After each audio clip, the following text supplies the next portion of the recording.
June 4, 1943, Railroad Street, Mexia, Texas.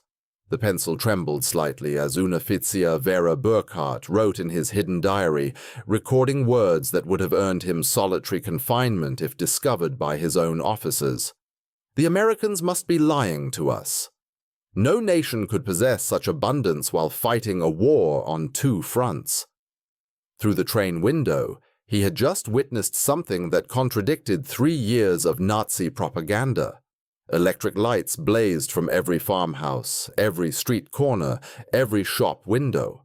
An endless constellation of electricity stretching across the Texas plains at 10 was at night. In Germany, blackout regulations had plunged the Reich into darkness since 1940. Even before the war, rural electrification reached barely 20% of German farms. Yet here, in what Nazi propaganda had described as a decadent, collapsed America, electricity flowed like water. 1,850 veterans of Irwin RML's Africa Corps stepped down from the passenger train. Not cattle cars, not freight wagons, but cushioned Pullman coaches with dining services and sleeping berths. The entire population of Mexia had turned out to witness their arrival. What none of them knew was that this moment would trigger the most profound psychological transformation in modern history, a systematic demolition of Nazi ideology through the sheer display of American industrial capacity. The mathematics of Allied victory were being written not in battle plans, but in production statistics that would soon shatter every assumption these soldiers carried about their enemies, their homeland, and their cause. The collapse had begun on May 13, 1943, in Tunisia. General Jürgen von Arnim, Rommel's replacement, surrendered along with approximately 250,000 to 275,000 German and Italian soldiers. The numbers varied as scattered units continued surrendering over several days. The Wehrmacht's most experienced desert fighters, men who had driven the British back to Egypt, who had earned the grudging respect of Montgomery himself, were suddenly prisoners. Among them was Headman Friedrich Radke, holder of the Iron Cross First Class, veteran of the France campaign, wounded twice in North Africa. His diary, discovered decades later in the National Archives, would provide historians with the most detailed account of the psychological impact of American captivity on German soldiers. The journey from defeat to revelation began in the port of Oran, Algeria, as Radke and 30,000 other POWs waited in makeshift camps for transport ships. American efficiency was already beginning to crack their preconceptions. The U.S. Army processed thousands of prisoners daily with an organizational precision that exceeded anything the Wehrmacht had achieved even at the height of its power. Identity cards photographed and filed, medical examinations completed, inoculations administered, Geneva Convention rights explained in fluent German by American officers who had been trained specifically for this moment. But the first real shock came with the food. Oberleutnant Hans Müller, captured with the 21st Panzer Division, wrote to his mother 8 months later. In the cage at Oran, while we waited for ships, the Americans fed us better than we had eaten in 6 months of desert warfare. White bread, real coffee, meat twice a day. We thought it was propaganda, that they were trying to impress us. We didn't realize this was their standard military ration. The Liberty ships that would carry them across the Atlantic were themselves monuments to American industrial capacity. The SS Robert E. Peary had been built in 4 days, 15 hours, and 29 minutes at Kaiser Shipyards in Richmond, California. A fact that would have been dismissed as impossible propaganda if the Germans had known it. These vessels, produced at a rate of 3 per day at the peak of production, were returning from delivering supplies to the European theater. Rather than sail back empty, they carried human cargo, up to 30,000 POWs per month, by summer 1943. The 2-week Atlantic crossing in July 1943 provided the second phase of psychological demolition. Feldwebel Kurt Zimmermann of the 90th Light Division kept a detailed account that survived in letters to his family after repatriation. The ship's crew, he noted, disposed of more food waste each day than my entire company had received in weekly rations during the final months in Africa. The American sailors threw away half-eaten steaks, whole loaves of bread, gallons of milk that had sat too long, Zimmerman wrote. They did this openly, without thought, not to mock us, but because to them this waste meant nothing. Their supply was limitless. The ships themselves became floating classrooms in American power. POWs discovered that the vessel carrying them was one of 2,110 Liberty ships that would be built during the war, each one requiring 250,000 parts assembled from components manufactured in 32 states. The engines, they learned from talkative American guards, were built in 3 separate factories, each producing 900 horsepower cylinders that were then assembled in ports that had barely existed 2 years earlier. Lieutenant Colonel Wilhelm von Stauburn, whose aristocratic Prussian family had served in every German war since Frederick the Great, would later write in his memoirs, "As our ship approached the American coast, I watched the radar antenna rotating above the bridge. This technology, which we believed only we, and perhaps the British possessed in limited quantities, was standard equipment on a cargo vessel. It was then I first suspected that Germany had already lost the war." August 2, 1943, Norfolk Naval Base, Virginia. The first sight of America shattered the last remnants of Nazi propaganda about American industrial weakness. The Norfolk base sprawled across 4,300 acres, its docks stretching for miles, its cranes loading and unloading dozens of ships simultaneously. In a single day, this one port handled more tonnage than the entire German port of Hamburg managed in a week. Gerrit Johann Weber, a factory worker from the Ruhr before his conscription, counted 47 cargo ships in various stages of loading or unloading. Each crane, he noted in his secret diary, lifted loads that would have required a dozen men and horses in Germany. They moved with electric power, smoothly, continuously, without the coal smoke that choked our industrial cities. The prisoners were formed into columns for the march to the waiting trains. Along the route, they passed parking lots filled with civilian automobiles, hundreds of them belonging to dock workers.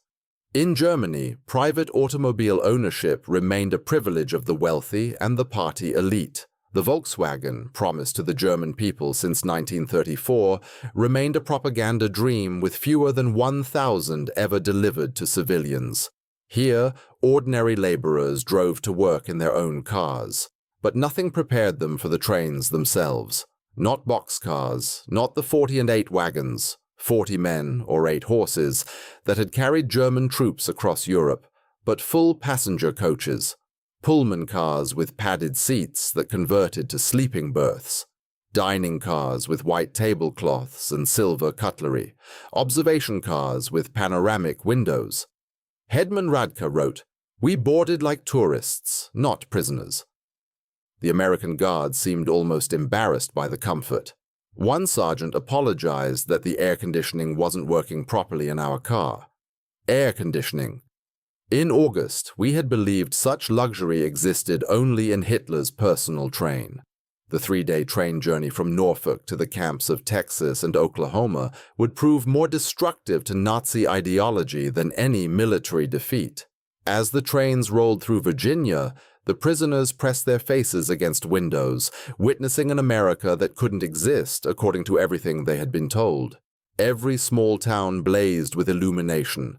Martinsville, Danville, Greensboro, communities that in Germany would have been lucky to have a single electric street lamp, displayed illuminated shop windows, electric signs, houses with lights burning in multiple rooms. The trains passed factories running night shifts, their windows glowing, parking lots full even at midnight. Oberleutnant Mayer, whose father was a Nazi party bloc leader in Hamburg, wrote in a letter discovered in 1987, "We passed through dozens of cities that first night.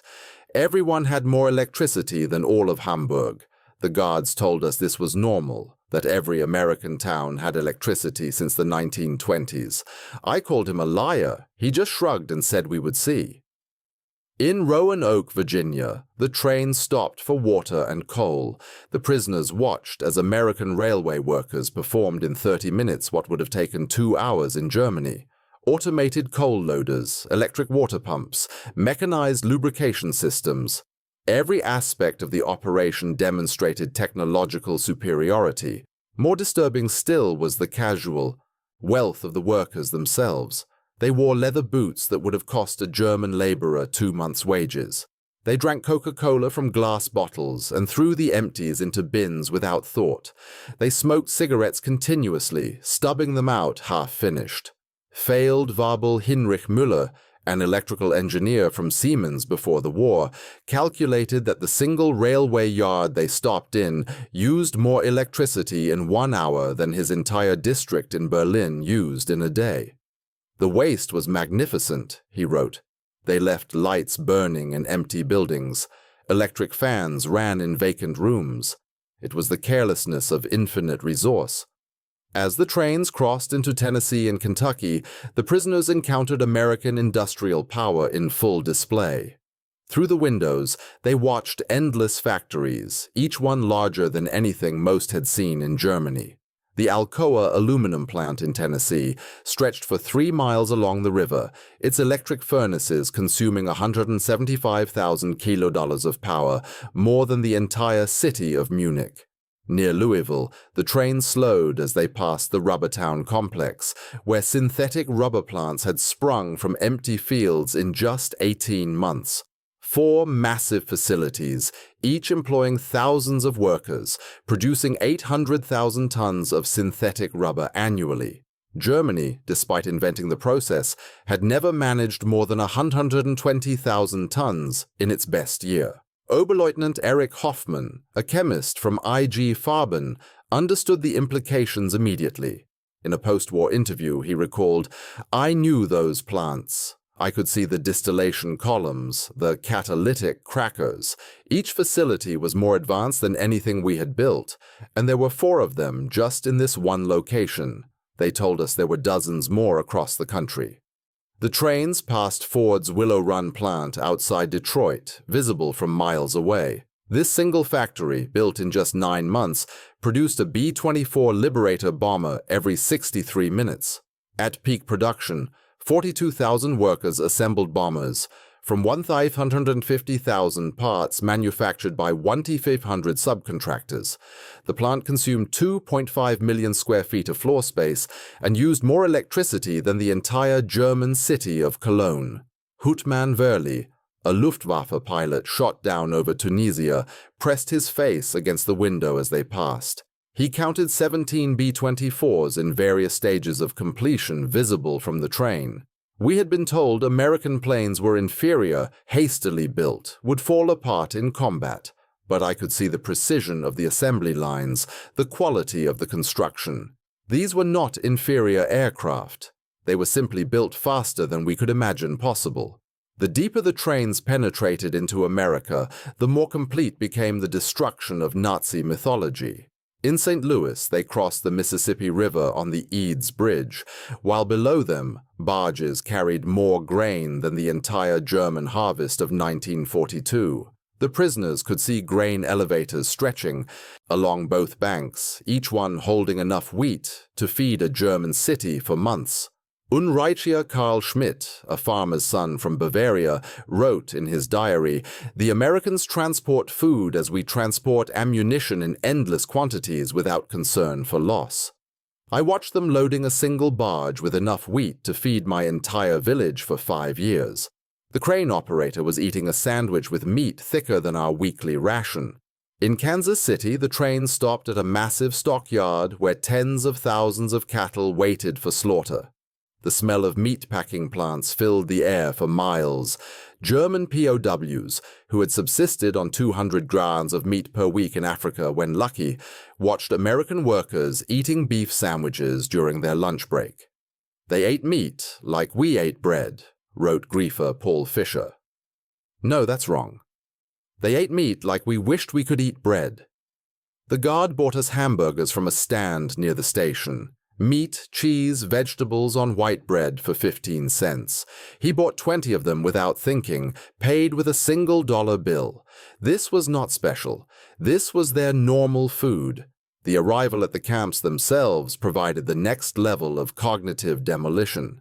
Camp Hearn, Texas, built in just 4 months, housed between 3,000 and 4,800 prisoners in conditions that exceeded what most had known as civilians. Wooden barracks with electric lights, flush toilets, hot showers, and steam heat, each building constructed with more lumber than entire German villages possessed.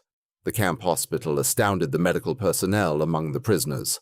Oberst Lieutenant Colonel Dr. Friedrich Bauer, chief surgeon of the 164th Light Division, found himself in a facility better equipped than most German civilian hospitals.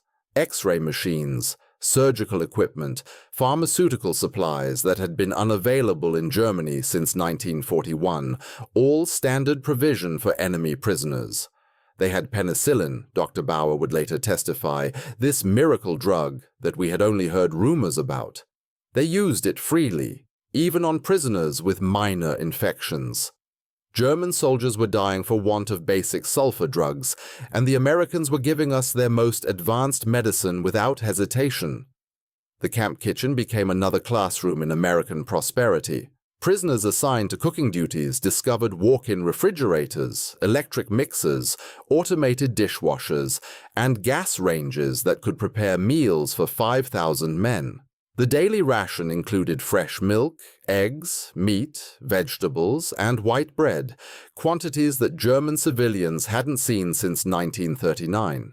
Feldwebel Otto Krebs, a former hotel chef from Munich, wrote, "Today, we threw away more food than my family has seen in 3 years.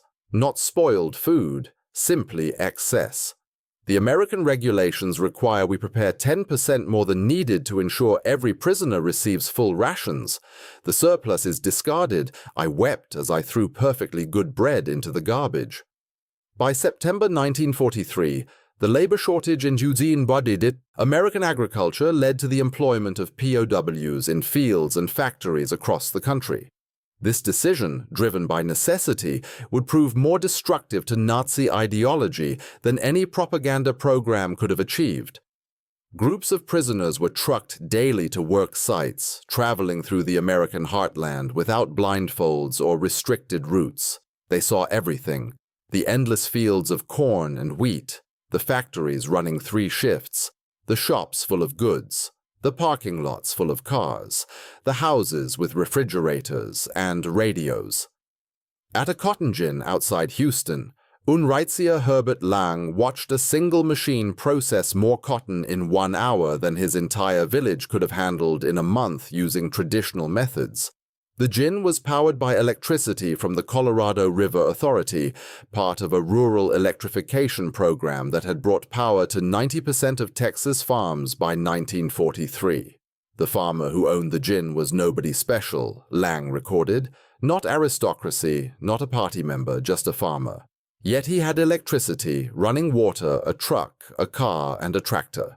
His workers, including the Negroes, ate lunch from boxes containing more food than German workers received in a week, and this was normal.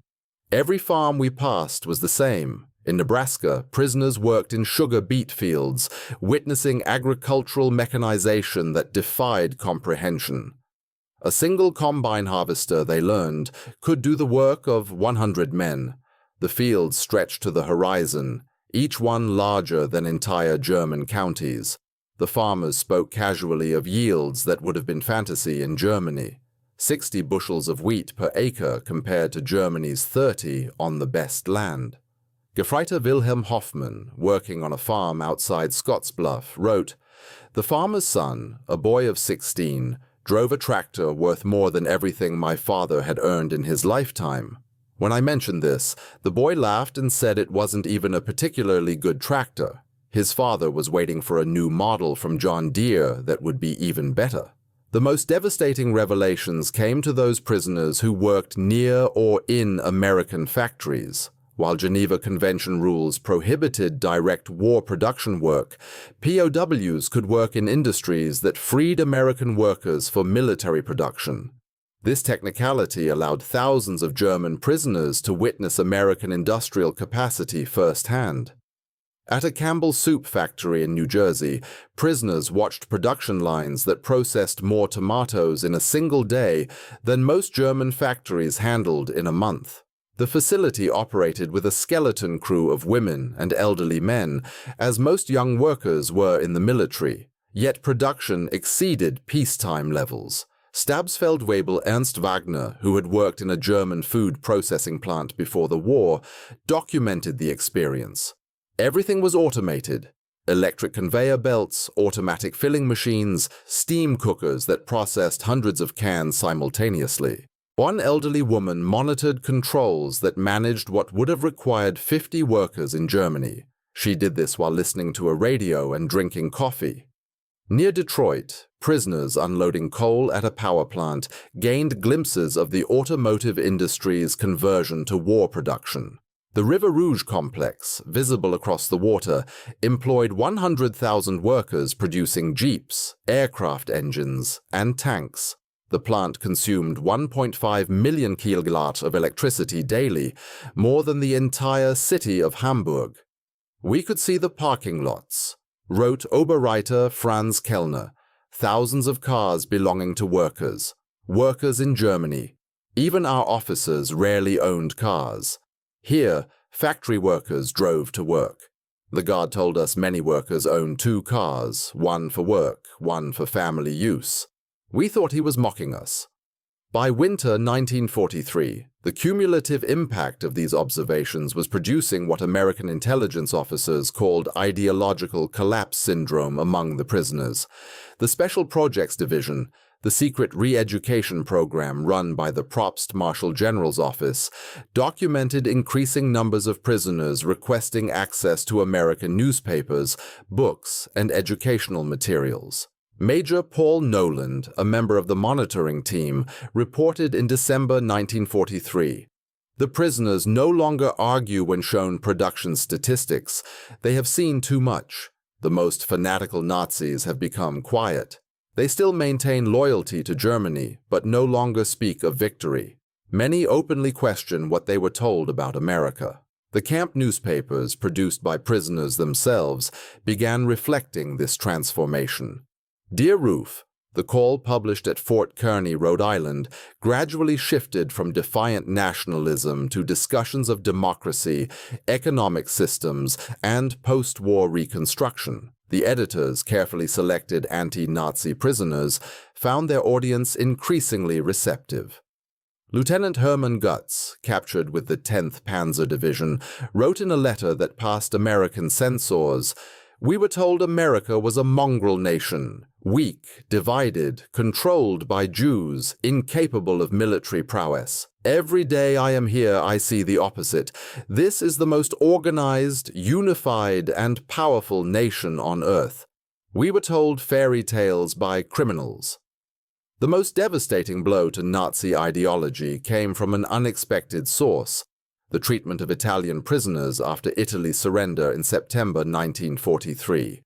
Italian POWs who agreed to cooperate were formed into Italian service units, given better quarters, increased pay, and more freedom. German prisoners watched their former allies working alongside Americans, eating in American restaurants, some even dating American women. Headman Friedrich Schultz wrote, "The Italians betrayed us, yet they are treated better than we treated them as allies. They work freely, earn money, send packages home. The Americans show them no hatred. This democracy we were taught to despise appears more honorable than our own system." Christmas 1943 provided the most profound psychological impact. American organizations, churches, and civic groups sent 500,000 Christmas packages to German POWs, enemies who had been trying to kill American soldiers months earlier. Each package contained cigarettes, candy, toiletries, and games. Local communities invited prisoners to Christmas dinners, though regulations prevented most from accepting. At Camp Hearn, Texas, the local Methodist Church choir performed Christmas carols in German for the prisoners. Women from Hearn sent in homemade cookies and cakes. The Boy Scouts delivered handmade Christmas cards. This kindness toward enemies shattered the final remnants of Nazi racial theory. Oberleutnant Walter Müller, whose brother had died in the bombing of Hamburg, wrote, "They know we are their enemies. Many have sons and husbands fighting against our armies, yet they show us Christian charity, not propaganda, but genuine kindness. What kind of people treat enemies this way? Only those absolutely certain of victory and secure in their power. The Christmas feast itself defied comprehension. Turkey, ham, mashed potatoes, gravy, vegetables, pies, ice cream, quantities of food that Germany hadn't seen since before the First World War. The prisoners ate until they were sick, unable to comprehend such resources being lavished on enemies. "We ate like kings," wrote Feldwebel Hansa. "Better than German generals eat, better than party leaders." And this was not special. The guards told us this was a normal American Christmas dinner, that every American family was eating the same meal. If they can feed prisoners this way, what must their own soldiers eat? By early 1944, over 40,000 German prisoners were enrolled in educational programs. They studied English, American history, mathematics, and sciences. The University of Chicago provided correspondence courses. Stanford University sent professors to lecture on democracy and economics. The thirst for knowledge was insatiable. Prisoners who had been told Americans were cultural barbarians discovered libraries with millions of books, universities that welcomed all social classes, scientific research that led the world. They read American newspapers freely, comparing multiple viewpoints, something impossible in Nazi Germany. Hamann Dr. Wilhelm von Braun, a physicist conscripted from the Kaiser Wilhelm Institute, attended lectures on atomic physics at Camp Shelby. He later wrote, "American professors, including Jewish refugees from Germany, taught us without hatred. They spoke of science as universal, belonging to all humanity. They were years ahead of German research, and they shared knowledge with enemies." This generosity of spirit was incomprehensible to minds shaped by Nazi ideology. The camp theaters showed American films, not propaganda, but regular Hollywood productions. Prisoners watched Gone with the Wind, seeing a depiction of American defeat and recovery that resonated with their own situation. They saw The Grapes of Wrath, amazed that Americans would show such self-criticism to enemies. "They hide nothing," wrote Lieutenant Joseph Kramer. "They show their problems, their failures, their conflicts. Yet this honesty makes them stronger, not weaker. In Germany, such criticism would mean death. Here it is considered patriotic." Spring 1944 brought expanded prisoner labor programs as American production reached its peak. German POWs worked in canneries, mills, and fabrication plants, witnessing the full might of American industrial capacity. The numbers told a story that no propaganda could counter. At the Higgins Boat Factory in New Orleans, prisoners unloaded steel that would become landing craft for D-Day. They watched as workers assembled 700 boats per month, each one requiring 20,000 parts.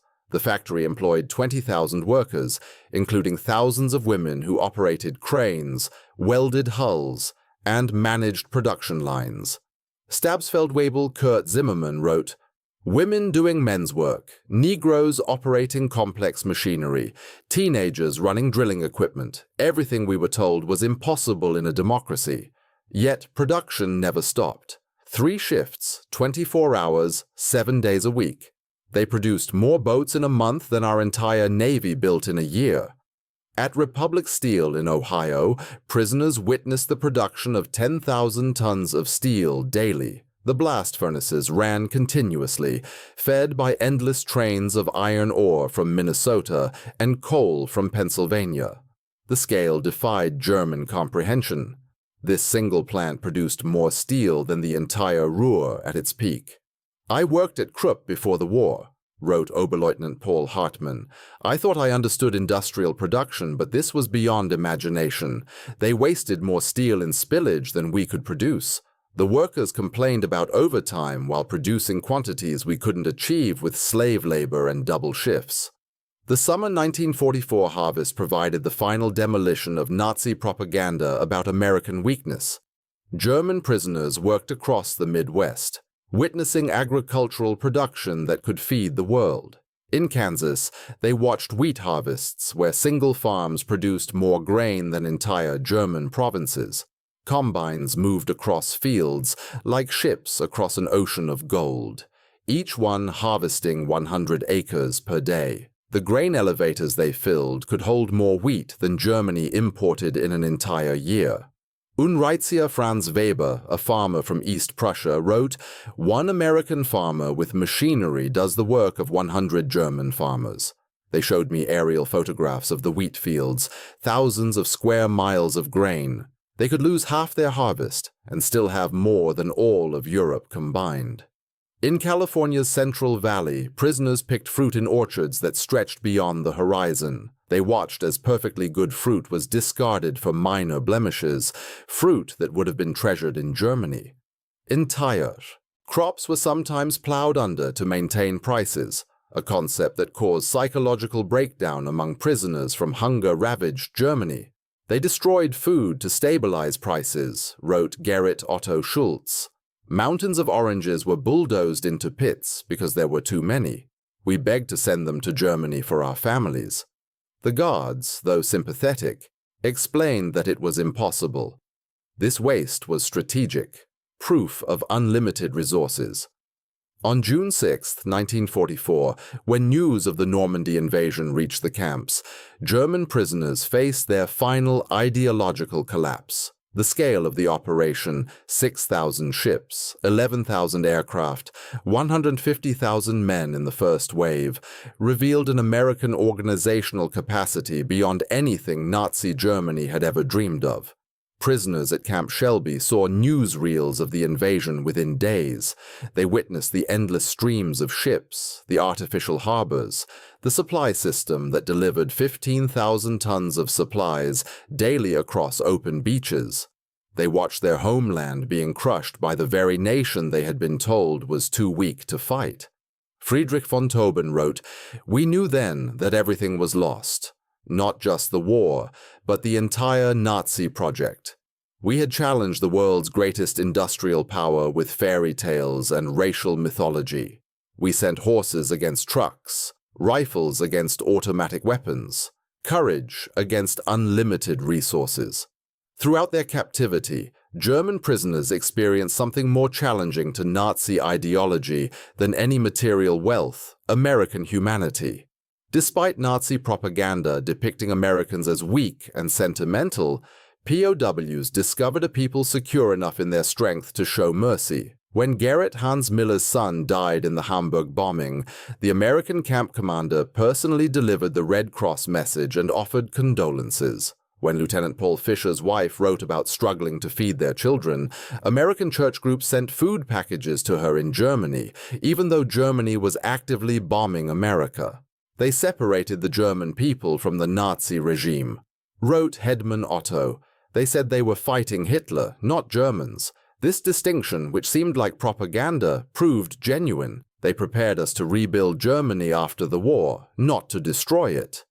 The medical treatment particularly affected the prisoners. German doctors worked alongside American medical staff, learning new techniques and using advanced equipment. Prisoners received surgeries that would have been reserved for the elite in Germany. Mental health treatment, virtually unknown in the Wehrmacht, was provided to traumatized soldiers. Dr. Friedrich Bauer wrote, "They treated attempted suicides with counseling, not punishment. Prisoners with mental breakdowns received therapy, not beatings. This humanity toward enemies revealed a strength we never understood, the confidence of true power." By March 1945, the secret re-education program had produced remarkable results. Over 25,000 prisoners had volunteered for democracy courses. Camp newspapers published articles about constitutional government, free markets, and civil rights. Discussion groups debated Germany's future after the war. The program's success exceeded expectations. Prisoners who had arrived as fanatical Nazis were now writing essays about democratic reconstruction. Officers who had sworn oaths to Hitler were planning how to implement American agricultural methods in post-war Germany. We became missionaries for democracy. admitted Oust Hermann Göring, no relation to the Reich Marshal in a 1975 interview, not through coercion or propaganda, but through observation. We saw it work. We saw ordinary people living better than German aristocracy. We wanted that for Germany. The transformation was so complete that American authorities worried about prisoners being too enthusiastic about American ways. Some requested to stay in America after the war. Others married American women they met through prison correspondence programs. Thousands would eventually immigrate to America in the 1950s. April 1945 brought the final revelation. As American forces liberated concentration camps in Germany, footage was shown to German POWs. Many initially refused to believe it, claiming it was propaganda, but the evidence was overwhelming. Testimony from American soldiers, photographs, newsreels, and eventually letters from Germany confirmed the horrors. The psychological impact was devastating. Men who had maintained pride in German honor despite military defeat now faced the moral collapse of their nation. Everything they had fought for was not only defeated, but evil. Headman Walter Schmidt wrote the most eloquent summary. "We thought we were warriors for a great cause. We discovered we were tools of criminals. We believed we were bringing civilization to inferior peoples. We found that we were the barbarians. The Americans we called weak and decadent showed us what civilization actually meant." As the war ended in May 1945, German POWs faced repatriation with mixed emotions. They had witnessed an America that contradicted everything they had believed. They had eaten better as prisoners than as soldiers. They had been treated with more dignity by enemies than by their own government. The final months of captivity were spent preparing for return to a destroyed Germany. American authorities provided vocational training, agricultural education, and political instruction. Prisoners learned about the Marshall Plan before it was announced, understanding that America would rebuild rather than punish Germany. "They prepared us to rebuild our country," wrote Ost Friedrich von Tobin. "They gave us skills, knowledge, hope. They transformed defeated soldiers into future citizens." This generosity from victors was incomprehensible to minds shaped by Nazi vindictiveness. Between 1945 and 1946, 321,283 German POWs were repatriated from American camps. They returned to a Germany divided, destroyed, and destitute. But they brought something precious: knowledge of how a democratic industrial society functioned. The German POWs who experienced American prosperity became unwitting agents of transformation in post-war Germany. They had seen industrial efficiency, agricultural productivity, and democratic prosperity. They knew Reconstruction was possible because they had witnessed a society that had achieved it. Many former POWs rose to prominence in West Germany's Reconstruction. Hans Kroll, a prisoner at Camp Shelby, became West German ambassador to the United States. Walter Hallstein, who taught classes at Camp KO, became president of the European Commission. Rüdiger von Mar, held at Camp Herne, served as German permanent representative to the United Nations. Edward Ackermann, a prisoner at Fort Robinson, became a leader in German agricultural reform. They brought American methods to German industry, American efficiency to German agriculture, and American democratic ideals to German politics.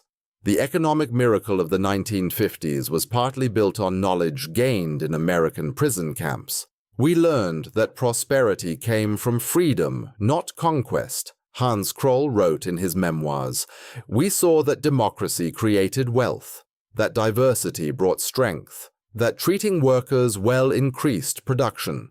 These lessons shaped the new Germany." Historians have called the German POW experience in America one of the most successful re-education programs in history. Without coercion, without traditional propaganda, American industrial might and democracy converted hardened Nazis into future democratic citizens. The program succeeded because it relied not on words, but on observation. Prisoners saw American society functioning at peak efficiency while treating enemies with dignity. They witnessed industrial capacity that made German production look primitive. They experienced a standard of living that exposed Nazi promises as fantasies. Dr. Arnold Kramer, the leading historian of German POWs in America, concluded, "America won the propaganda war not through clever messages, but through sheer reality. Every full meal, every electric light, every working toilet was an argument against Nazism. The POWs were converted by prosperity." The statistics support this assessment. Of the 371,683 German POWs held in America, fewer than 1% attempted escape, with only 2,222 total attempts recorded. Post-war surveys showed that 95% rated their treatment as good or excellent. Most remarkably, thousands maintained correspondence with American families for decades after the war. In 1985, on the 40th anniversary of the war's end, surviving German POWs held a reunion in Austin, Texas. Over 500 former prisoners returned to America, many bringing their families to show them where their transformation had begun. Former Oberleutnant Hans Weyer, who had been held at Fort Robinson, Nebraska, and later returned to become a physician in Chwasimsaw, Georgetown, Maine, spoke at the reunion. Life in the camps was a vast improvement for many of us who had grown up in cold water flats in Germany. We discovered running water, central heating, and abundant food. But more than that, we discovered dignity. Former Stabsfeldwebel Kurt Meir, who had worked on farms in Iowa, added, "The farmers treated us not as enemies but as young men far from home. They shared their meals, their knowledge, sometimes their homes. This humanity from people whose sons were fighting against us. This changed us forever." At the 1985 reunion dinner, former Oberst Hermann Gutz, then 78 years old, delivered the keynote address that captured the essence of the transformation. "We came to America as enemies, as Nazis, as believers in a lie. We left as friends, as Democrats, as men who had seen the truth. America showed us that strength comes not from conquest, but from production, not from hatred, but from diversity, not from tyranny, but from freedom. We witnessed the arsenal of democracy at full production. We saw farmers who produced food for the world, workers who built the tools of victory, and citizens who treated enemies with dignity. We learned that America's true weapon was not its bombs or tanks, but its inexhaustible capacity for creation and its unshakable confidence. We returned to Germany with a mission to build a society that could create rather than destroy, that could prosper through peace rather than war. The Germany that rose from the ashes was built on lessons learned in American prison camps. We who came as conquerors left as students. To America from your former enemies, now your friends. Thank you for showing us the way." The auditorium erupted in standing ovation. Americans and Germans together, former enemies united in recognition of a transformation that had seemed impossible when those first trains rolled into Texas in June 1943. The magnitude of the German POW experience in America can be measured in stark statistics that reveal both the scale of the operation and its remarkable success. Camp infrastructure. Over 500 camps across 45 states, every state except Nevada, North Dakota, and Vermont. 175 main camps with 325 branch camps. Camps built to house from 250 to 12,000 prisoners each. Construction completed in an average of 90 days per camp. Prisoner population, 371,683 German POWs, part of 425,171 total Axis POWs. Peak population in May 1945. Average of 20,000 new arrivals monthly in 1943, 30,000 monthly after D-Day, 60,000 monthly in final months of war. Labor contribution, 14 million man-days of agricultural labor, 100 million board feet of lumber processed, $230 million in labor value, 1940s, 80 cents daily wage per prisoner. Prisoners filled critical labor shortages in 46 states. Escape statistics. Only 2,222 escape attempts from over 371,000 prisoners, 0.6%. 0 successful permanent escapes. Most escapees recaptured within 24 hours, no American civilians harmed by escaped POWs. Educational programs. 40,000 plus enrolled in educational courses. 135 camp newspapers published. 30,000 taking English classes. 15,000 in vocational training. University correspondence courses for 8,000. Post-war immigration. Approximately 5,000 former POWs immigrated to the U.S. after the war. 12,000 plus maintained correspondence with American families. Average correspondence duration, 31 years. Many returned as tourists or business partners. Treatment assessment, 95% rated treatment as good or excellent. 74% believed captivity positively changed their worldview.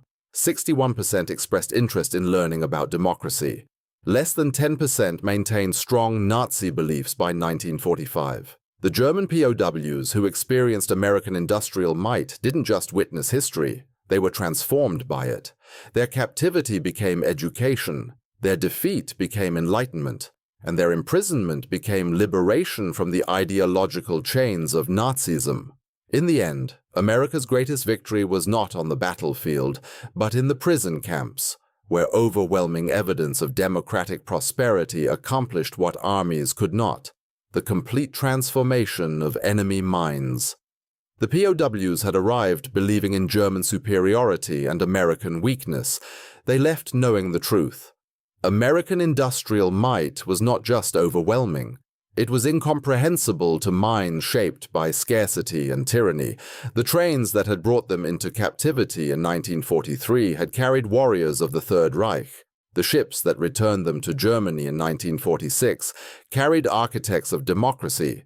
They had seen the future, and it worked. Their story stands as a testament to a profound truth. The most powerful weapon in America's arsenal was not military might, but the simple, overwhelming evidence of a free society's capacity to create abundance. The German POWs were stunned by American industrial might, but ultimately they were converted by it. And in that change lay the foundation for a better world.